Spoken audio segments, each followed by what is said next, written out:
नमस्ते दोस्तों, कैसे हैं आप लोग। Welcome back to my channel. दोस्तों, जीएसटी सीरीज की ये दूसरी वीडियो है। पहली वीडियो मैंने रजिस्ट्रेशन के लिए बनाई थी, वो आप मेरे प्लेलिस्ट में जाके देख सकते हैं कि रजिस्ट्रेशन कितने लिमिट पे होना है और कब कब होना है। तो लिमिट जनरली मैं एक बार बताता हूँ, 40 लाख, 20 लाख, 10 लाख की। अगर आप ये वीडियो देखना चाहते हैं तो आप मेरे प्लेलिस्ट में जाके देख सकते हैं। मैं जो जीएसटी सीरीज की प्लेलिस्ट की जो लिंक है वो आई बटन पे भी डाल दूंगा। अब आते हैं दूसरी वीडियो पे।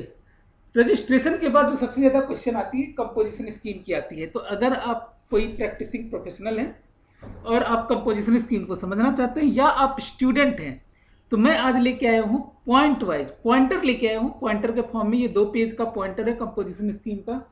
इसको एक्सप्लेन करूंगा मैं। आप अगर इतना सा अगर समझ लिया तो चाहे कोई भी एग्जाम हो, आपका फाइनेंस का, सीए का एग्जाम हो, या फिर अगर आप प्रोफेशनल्स हैं, आपको आगे कहीं प्रॉब्लम नहीं आने वाली है। तो शुरू करते हैं। पहले कंपोजिशन स्कीम क्या होता है, तो सबसे पहले आप ये समझिए कि जितने भी टैक्सेशन स्कीम है इंडिया में या वर्ल्ड में कहीं भी, वहाँ छोटे छोटे लोगों को एग्जम्पशन दी जाती है या कुछ रिलीफ दी जाती है। जैसे इनकम टैक्स में आपको 2.5 लाख तक बोलता है कोई टैक्स नहीं देनी है, 2.5 से 5 लाख तक certain percentage, 5%, 10% new tax regime में है, ओल्ड टैक्स रिजीम में है। इस तरीके से आपको यहाँ पे एग्जम्पशन मिलती रहती है ना। आप इसमें भी देखें कि जब आप रजिस्ट्रेशन करवा रहे थे तो 40 लाख, 20 लाख, 10 लाख से नीचे वाले को तो बोला भैया तुम तो छोटू है, चिंदू हो, तुम्हें तो रजिस्ट्रेशन भी कराने की जरूरत नहीं। रजिस्ट्रेशन नहीं कराओगे इट मीन्स आपको जीएसटी ना कलेक्ट करनी है ना जीएसटी देनी है।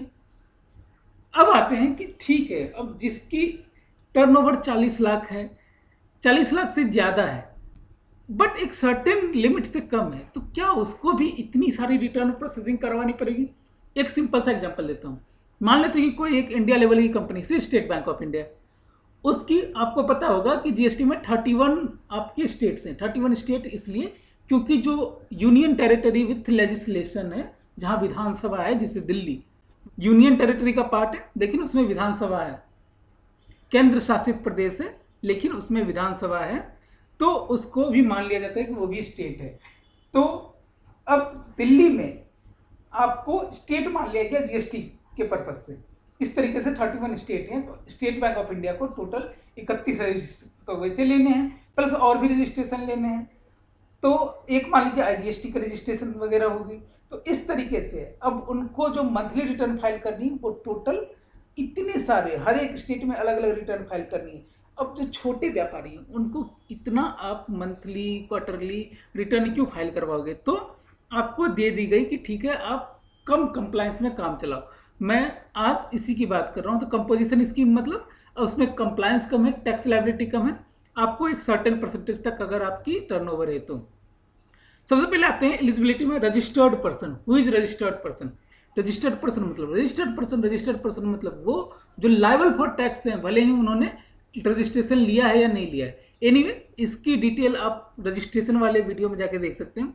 अब रजिस्ट्रेशन पर्सन, अगर मान लीजिए मेरी 20 लाख से कम टर्नओवर है लेकिन फिर भी मैंने रजिस्ट्रेशन लिया है, तो भी आपको कंपोजिशन स्कीम ऑप्ट करनी ही पड़ेगी या आपको रेगुलर स्कीम ऑप्ट करनी पड़ेगी। देखिए इसमें आपको बेनिफिट नहीं होगा अगर आप एग्जम्पशन लिमिट से 40 लाख, 20 लाख, 10 लाख से कम है आपकी टर्नओवर, फिर भी अगर आप रजिस्ट्रेशन लेते हैं तो रजिस्ट्रेशन के सारे कानून आपके ऊपर लगेंगे। तो कंपोजिशन स्कीम में भी रजिस्टर्ड पर्सन को लिया गया, उसमें आपको 20 लाख से कम वाले भी ले सकते हैं अगर रजिस्टर्ड है तो। नॉन रजिस्टर्ड पर्सन इसके लिए एलिजिबल नहीं है। Turnover, aggregate turnover in preceding financial year, पिछले साल के फाइनेंशियल ईयर में 1.5 करोड़ से कम है। और 75 lakh for 8 special category state, जो रजिस्ट्रेशन में ही बताया था, जिसमें मेघालय, मिजोरम, ये सारी स्टेट्स आती हैं, वो आप देख सकते हैं। उसके बाद aggregate turnover all pan and composition to apply for एप्री रजिस्ट्रेशन। मतलब क्या हुआ, अगर आपको कंपोजिशन लेना है तो लास्ट लाइन का मतलब है वो सारे स्टेट में, मान लीजिए आपके 5 स्टेट में बिजनेसेस हैं, आपको सारे स्टेट में एक कंपोजिशन लेना होगा। ऐसा नहीं कर सकते कि मैं इस स्टेट में तो कंपोजिशन ले रहा हूं, दूसरे स्टेट में मैं वैसे ही रेगुलर में चला रहा हूं, ऐसा नहीं होगा। और एग्रीगेट टर्नओवर का क्या मतलब हुआ, टर्नओवर मीन्स वो रजिस्ट्रेशन में मैंने समझाया था कि आपके सारे inter state supply, intra state supply, exempt supply, export supply सारे ऐड होंगे। एक्सेप्ट क्या ऐड नहीं होंगे वो इसमें है कि अगर आपको रिवर्स चार्ज मैकेनिज्म से पे करना है टैक्स, तो रिवर्स चार्ज मैकेनिज्म वाली जो अमाउंट आएगी वो आपका एग्रीगेट टर्नओवर में नहीं काउंट होगा। अब रिवर्स चार्ज मैकेनिज्म क्या होता है? सिंपल सी चीज है, जब मान लेते हैं कि मैंने ए से माल खरीदा, तो मैंने जीएसटी पे किया ए को, ए ने पे किया गवर्नमेंट को। लेकिन अगर मैंने ए से माल खरीदा तो मैं जीएसटी ए को नहीं पे करके सीधा गवर्नमेंट को पे कर दूं, तो मुझे बोला जाएगा कि मैंने रिवर्स चार्ज मैकेनिज्म से ये टैक्स पे किया है। तो एग्रीगेट टर्नओवर का मतलब आप समझिए। अब इसमें आप जीएसटी का अमाउंट नहीं जोड़ेंगे, एक्सक्लूडिंग जीएसटी। एंड अगर मान लीजिए ड्यूरिंग द ईयर आपको इंटरेस्ट आया है लोन पे, तो क्या वो टर्नओवर है? नहीं है। इंटरेस्ट डिपॉजिट पे आया है तो भी वो टर्नओवर है? नहीं है। अब बोलेंगे लोन पे इंटरेस्ट आएगा कैसे? आपने लोन दिया होगा तो आपको इंटरेस्ट आएगा, आप लोगे तो आपको इंटरेस्ट देना पड़ेगा। और ये एप्लीकेशन करना होगा हर एक साल में। अप्रैल में ये विंडो खुलती है, अप्रैल में एक सर्टेन टाइम होता है, उस टाइम पीरियड तक आपको एप्लीकेशन करना होता है कि मैं इस साल जो है कंपोजिशन स्कीम ऑप्ट करना चाहता हूं। तो अब इससे आपको ये समझ में आ गया कि 1.5 करोड़ और 75 लाख तक है तो हम कंपोजिशन स्कीम ले सकते हैं। लेकिन अगर ले लिया तो क्या रिस्ट्रिक्शंस हैं? तो पहला रिस्ट्रिक्शन है नो इंटर स्टेट सप्लाई। आप इंटर स्टेट सप्लाई नहीं कर सकते। इट मीन्स क्या हुआ कि अगर मैं बोलूं, देखिए मैंने पिछले साल से 1 करोड़ का मतलब 100 लाख का मैंने इंट्रा स्टेट सप्लाई किया। इंट्रा स्टेट मतलब मैं दिल्ली से हूं तो दिल्ली में ही सप्लाई किया। और मैंने 40 लाख इंटर स्टेट, मैंने दिल्ली से बिहार माल भेजा। टोटल 1 करोड़ 40 लाख हो गया। 140 लाख का मेरा टोटल का यहाँ पे पिछले साल का टर्नओवर है। क्या मैं इस साल कंपोजिशन ले सकता हूँ? बिल्कुल ले सकते हैं, क्योंकि एग्रीगेट टर्नओवर 1.5 करोड़ से कम है। बट क्या अब मैं इंटर स्टेट कर सकता हूँ इस साल? अब आप इंटर स्टेट नहीं कर सकते, सॉरी इंटर स्टेट नहीं कर सकते। तो ये मतलब है, ये नहीं कि आप इंटर स्टेट पहले नहीं किया हो, पहले किया हो कोई मतलब नहीं है, आप अब नहीं कर सकते। तो ये हो गया नो इंटर स्टेट सप्लाई। उसके बाद no supply of services except restaurant, और रेस्टोरेंट में भी एक्सेप्ट अल्कोहल। मैं अब इसको ऐसे समझाता हूं, आप सर्विसेज की सप्लाई नहीं कर सकते। बोला ठीक है भैया मैं गुड्स तो बेच सकता हूं। बोला हाँ गुड्स आप बेच सकते हो। बोला ठीक है, लेकिन रेस्टोरेंट वाले को क्या बोलेंगे? बोले रेस्टोरेंट में आप ये अप्लाई कर सकते हो। बोला ठीक है, रेस्टोरेंट तो मेरा है, लेकिन रेस्टोरेंट में दारू बेच रहा हूं। तो बोला दारू को हम नहीं देंगे, अगर आप दारू बेच रहे हो तब तो हम आपको कंपोजिशन लेने नहीं देंगे। तो क्या अगर आप रेस्टोरेंट हो और आप सिर्फ फूड बिल कर रहे हो तो आप कंपोजिशन स्कीम ले सकते हो, और आप सप्लाई ऑफ सर्विस नहीं कर सकते हो। अब आप बोलोगे सर ऐसा कैसे हो गया? अब मान लीजिए मेरी मोबाइल की दुकान है, अब मोबाइल की दुकान के साथ साथ एक मैंने तो मैकेनिक भी तो रखा है मोबाइल ठीक करने के लिए, टेम्पर लगाने के लिए, किसी का मोबाइल बिगड़ गया उसको ठीक करने के लिए। बोले उसका क्या, उसको भी आप सर्विस मान लोगे तो एक मोबाइल दुकान वाला मेरा कंपोजिशन स्कीम ले ही नहीं पाएगा। उसके लिए एक राइडर दिया गया, can supply not exceeding 10% of turnover in preceding financial year और 5 लाख व्हिचएवर इज हायर। मतलब अगर मैंने पिछले साल टोटल मेरी जो टर्नओवर है 1 करोड़ है, और ये गुड्स से है और सर्विसेज से मेरी टर्नओवर 12 लाख है। ये 1 करोड़ है और ये 12 लाख जो है ये एंटीसिपेटेड टर्नओवर, मतलब नेक्स्ट ईयर का। पिछले साल से तो मुझे मतलब नहीं, पिछले साल से मुझे क्या, मुझे तो ये मतलब है पिछले साल से ये 1.5 करोड़ के नीचे हो। मैं 75 लाख पे नहीं जा रहा, ये सिमिलर 75 लाख पे भी अप्लाई होगी, वो 8 स्टेट के लिए। मैं नॉर्मली बता रहा हूँ, जो ये पिछले साल की टर्नओवर हम इसलिए देखते हैं क्योंकि वो 1.5 करोड़ से नीचे हो, सिंपल। उसमें सर्विसेज है, सप्लाई है, क्या है, फलाना है, ढिकना है, नहीं मतलब। इस साल हम एंटिसिपेट कर रहे हैं, अप्रैल में आप सोचते हो ना कि इस साल मैं कितना बिजनेस करूंगा, तो मैं सोच रहा हूं कि मेरी 12 लाख की इनकम हो जाएगी। किससे? सर्विसेज से। तो हमने क्या बोला कि ये है एस्टिमेटेड, ये जो है ये है एस्टिमेटेड, और ये कितना है? पिछले साल का, ये लास्ट ईयर। तो अब देखिए ये सर्विसेज है और ये पिछले साल की टोटल टर्नओवर है। अब टोटल टर्नओवर का 10% कितना आएगा? 10 लाख रुपए और 5 लाख, तो 10 लाख और 5 लाख में ज्यादा कौन? 10 लाख। अब मैंने एस्टिमेट किया है 12 लाख, तो क्या मैं कंपोजिशन स्कीम ले पाऊंगा? नहीं ले पाऊंगा। अब एक ट्रिक है, अब जब मैंने बोला कि ये मेरा एस्टिमेट 12 लाख है, तो आज की डेट में थोड़ा ना 12 लाख है, ये तो आगे हो सकता है कि मैंने एस्टिमेट किया, हो सकता है कि मेरा 14 लाख भी हो जाए, हो सकता है कि मेरा 10 लाख भी हो जाए। अगर 10 लाख हो गया तब तो मैं कंपोजिशन स्कीम का बेनिफिट जो लेने वाला था नहीं ले पाऊंगा। तो बोला ठीक है, आप अभी तो ले लो कंपोजिशन स्कीम, लेकिन जिस दिन ये ब्रीच किया आपका 10 लाख से, उस दिन आपको कंपोजिशन से आउट होना पड़ेगा, ये मतलब है। उसके बाद आप जो गुड्स एंड सर्विसेज सप्लाई नहीं कर सकते थ्रू ईसीए, जो टीसीएस डिडक्ट करने के लिए लायबल है। अब सपोज कीजिए कैसे, आप क्या मानते हैं कि फ्लिपकार्ट है, आप इस तरीके से काम करते हो, सपोज कीजिए कि आप हैं सप्लायर और आपने माल बेचा फ्लिपकार्ट से के थ्रू, मानते हैं मिस्टर एक्स को।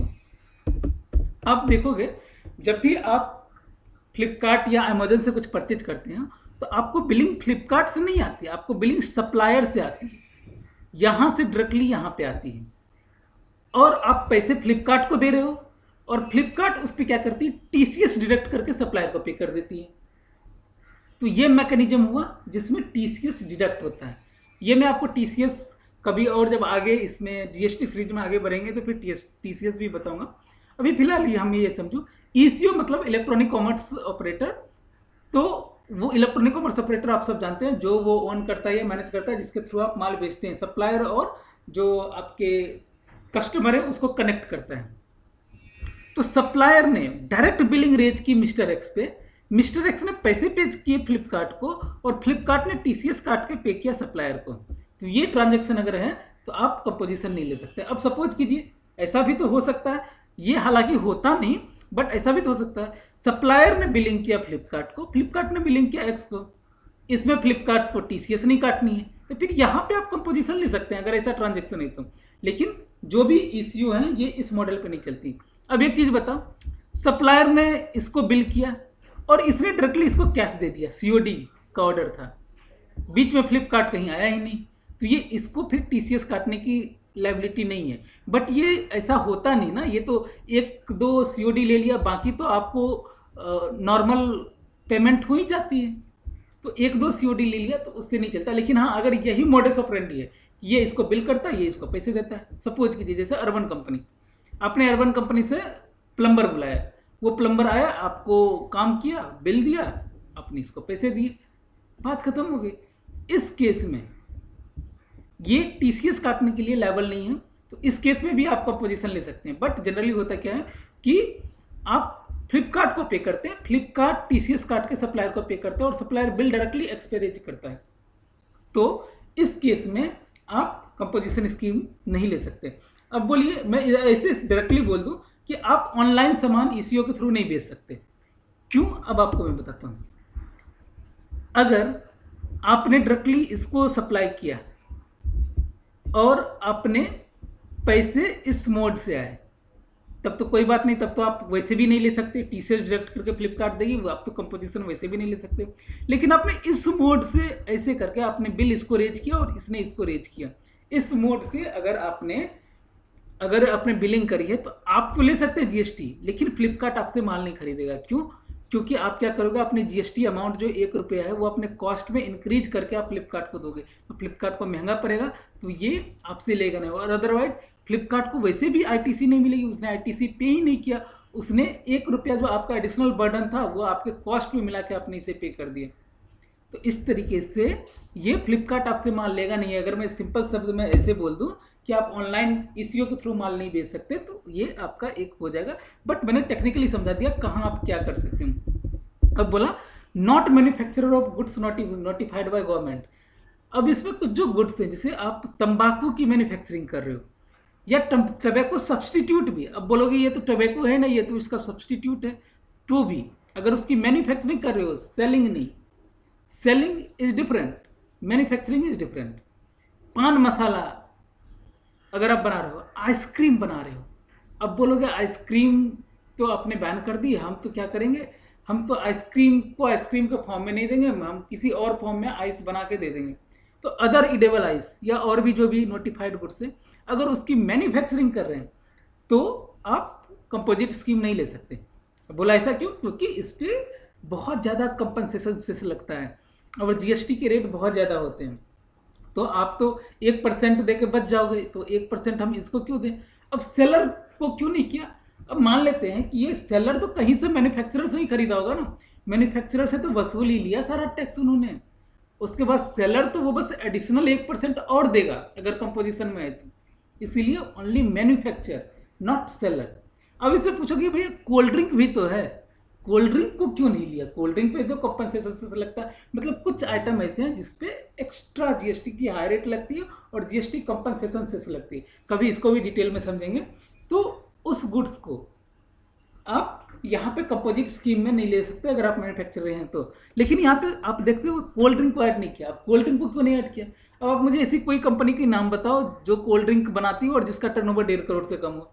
लिमिट तो 1.5 करोड़ ही है ना, उससे ज़्यादा में तो आप ले ही नहीं सकते। तो इसलिए आपका जो गुड्स नोटिफाइड बाय गवर्नमेंट है, इस सब अगर आप मैन्युफैक्चर करते हो तो आप कंपोजिट स्कीम नहीं ले सकते।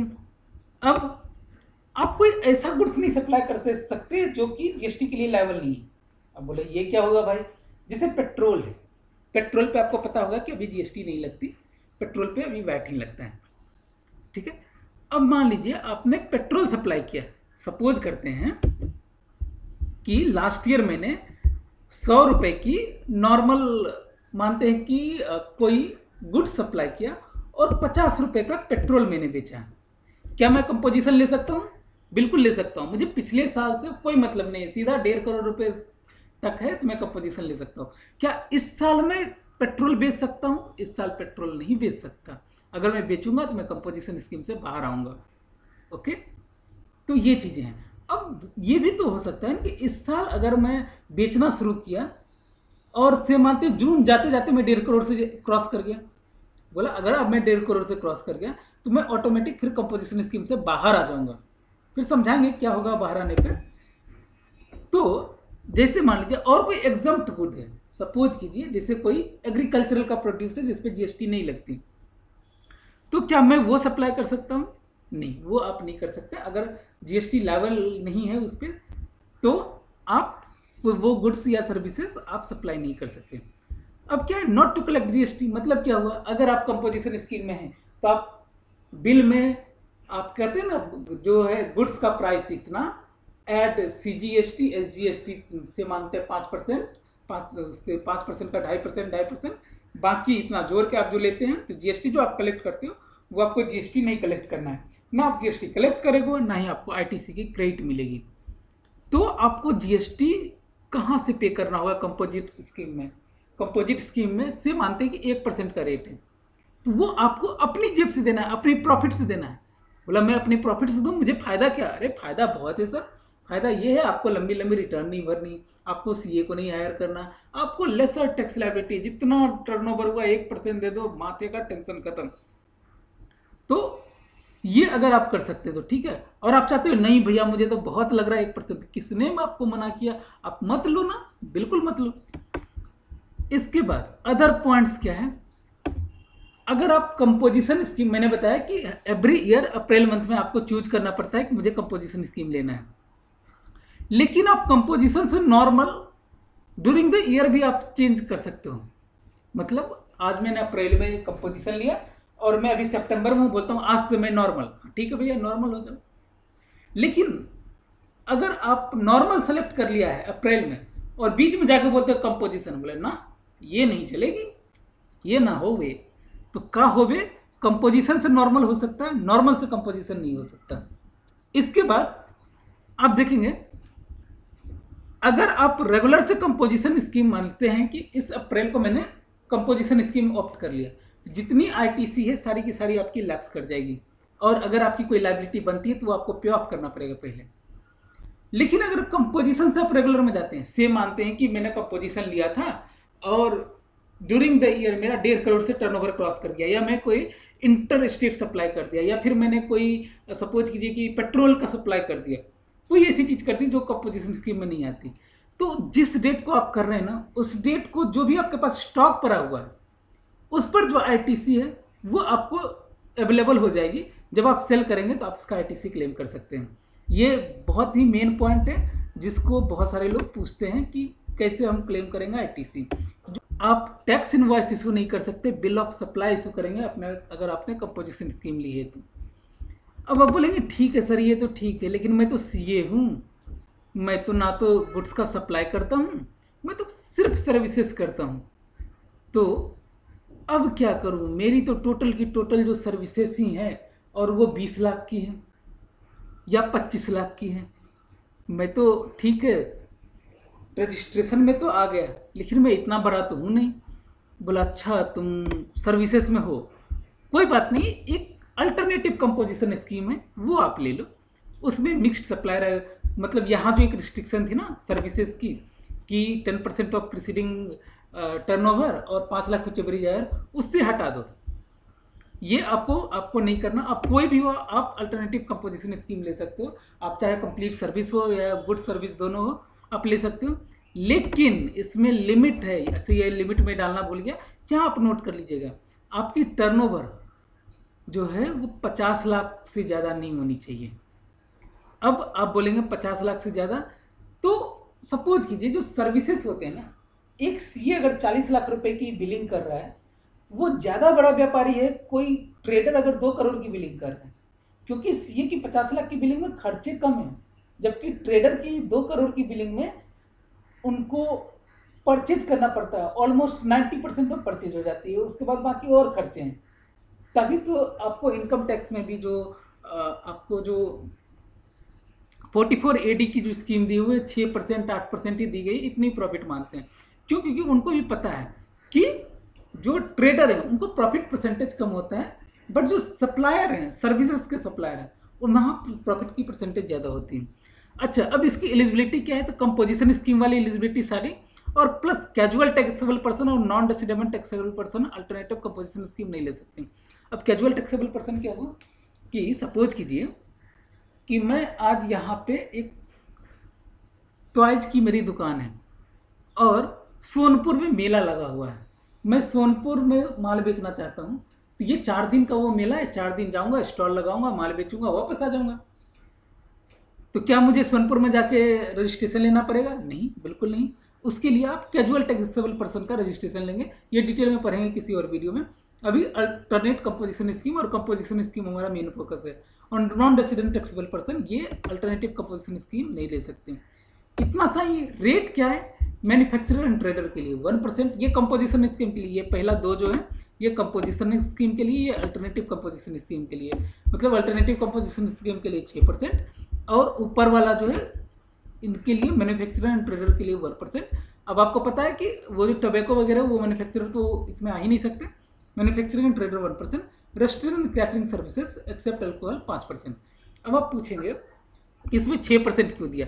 सिंपल सी चीज है ना कि जो कंपोजिशन स्कीम है वो गुड्स के लिए, सर्विसेज थोड़ा, मतलब ज्यादा गुड्स सर्विसेज थोड़ा, या पूरा का पूरा गुड्स तो कंपोजिशन स्कीम, सर्विसेज ज्यादा गुड्स थोड़ा, या पूरा का पूरा सर्विसेज तो अल्टरनेटिव कंपोजिशन स्कीम। तो अभी मैंने आपको बताया कि जब आप सर्विसेज को अगर आप ले रहे होते हैं तो सर्विसेज में क्या होता है कि प्रॉफिट मार्जिन ज्यादा होता है। तो यहाँ पे अब आप सोच के देखो ना सर कि कोई मैन्युफैक्चरर है या ट्रेडर है, तो अगर उसने 100 रुपए में कोई सामान बेचा तो 80 रुपए में खरीदा होगा। मान लेते हैं कि 10% की जीएसटी है, तो 8 रुपए उसने जीएसटी दिया होगा, तो उसकी आईटीसी भी मिलेगी, और 100 रुपए पे 10 रुपए की जीएसटी वो कलेक्ट करेगा, तो 2 रुपए उसे पे करनी थे। बट सर्विसेज वाले को सोचो, एक सीए क्या परचेज करेगा, ये एक लॉयर क्या परचेज करेगा? वो परचेज करेगा ज़्यादा से ज़्यादा आपकी जो स्टेशनरी हो गई, प्रिंटिंग मटेरियल्स वगैरह हो गया, तो ये सारी चीज़ें परचेज करेगा। मतलब आईटीसी बहुत कम होगी, जबकि इनका जो आउटवर्ड टैक्स होगा, आउटपुट टैक्स वो ज़्यादा होगा। तो अगर ये रेगुलर में नहीं होती तो ज़्यादा टैक्स पे करना पड़ता है। इसीलिए अल्टरनेटिव कंपोजिट स्कीम में 6% है, और मैन्युफैक्चरिंग एंड ट्रेडर में 1% है, और रेस्टोरेंट एंड कैटरिंग सर्विसेज पे 5% इसलिए लिया क्योंकि रेस्टोरेंट एंड कैटरिंग सर्विसेज भी है। यहाँ पे देखो, रेस्टोरेंट में आप सिर्फ गुड्स नहीं बेचते, आप सर्विसेज भी देते हो, एम्बियंस भी देते हो, उसके भी आप चार्ज करते हो सकता है कि आप 10 रुपए की बोतल जो है पानी की, उसको आप अच्छे से एक ग्लास में सजा के लेके जाओ, और उसका आप बोलो कि 40 रुपए का पानी का ग्लास है, ठीक है? तो इसलिए यहाँ पे हायर रेट है। मेरे ख्याल से ये आपको पूरी कंपोजिशन स्कीम समझ में आई है। तो मिलते हैं फिर से आपसे एक नई वीडियो के साथ। तब तक के लिए मेरी तीसरा signing off. Thank you so much.